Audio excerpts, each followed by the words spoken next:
Abayizi ku ssomero lya Kingdom Jewels Nursery and Primary School erisangibwa mu Valley Zone Salaama boolesezza ebitone eby'enjawulo ku mukolo gw'okutikkira abayizi aba KG3 abasomusiddwa okuva mu Nursery okugenda mu pulayimale.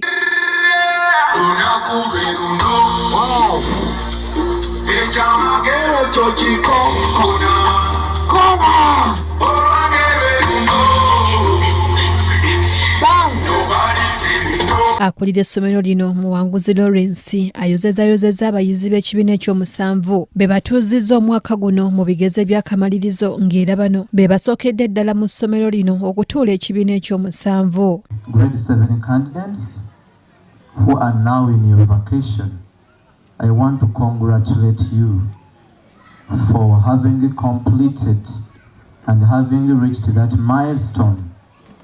Your hard work and dedication is yet to pay off when results are back.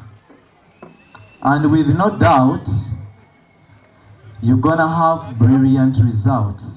Ono asemye abatandisi b'essomero lino Bishop Dr David n'omusumba Cindy Kiganda bw'atyo omusumba Cindy ayogedde ku gyenvudde bw'essomero lino era ne yeebaza Katonda olw'olugendo luno lw'abayisizaamu okutuuka we bali kati. We only had that building and it was a former house.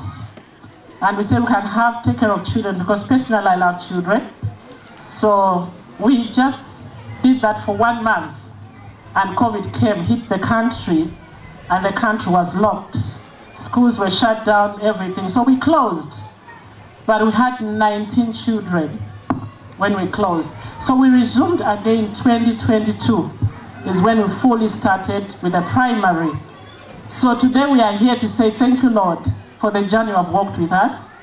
We haven't reached where we want to reach, but we are grateful to God for every step the Lord has taken us. Abazadde ono abasabye okufaayo ennyo ku baana nga bali mu luwummula naddala nga boogera nabo okubazimbamu embala ez'okwaŋŋanga ebibasoomooza mu bulamu so ng'era abalabudde ku nkola za kizaala ggumba ezikontana ne Bayibuli. Don't take family pills, please give birth. And when you give birth, bring them here. Mommy Cindy will take care. I'm here to take care. I run, I jump, I carry. That's what God called me to do. So please give birth. Ye Doreen Keita Kagabi avuganya ku kifo ky'omubaka wa Makindye West asinzidde wano n'avumirira enkola y'abazadde okusuulirira obuvunaanyizibwa bwabwe ku baana ate be bazaala. The challenge we've got in our society, in our community, we have become too political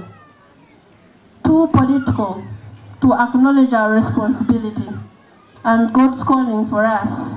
Children are out there alone, frightened, confused and lost.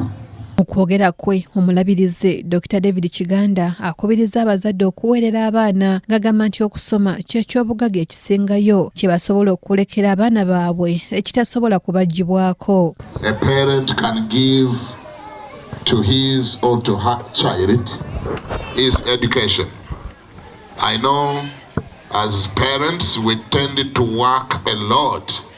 We tend to labor a lot. We do everything to prepare and accumulate wealth for our children, and which is a good thing.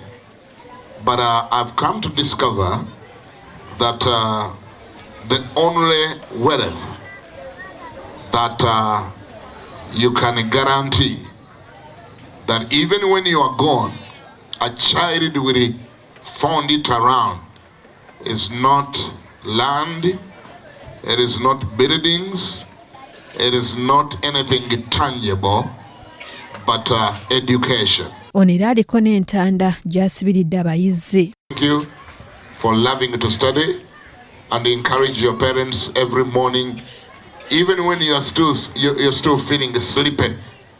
I mean, encourage your parent to bring you to school. You will never regret. TVs are good, but don't allow TVs to parent our children. Internet is good, but need to be limited. They are still young. Don't expose them to things that are not good for them. Kyambadde Shadrack Joshua yakusakidde eggulire lino ku lwa KTV amalindirire.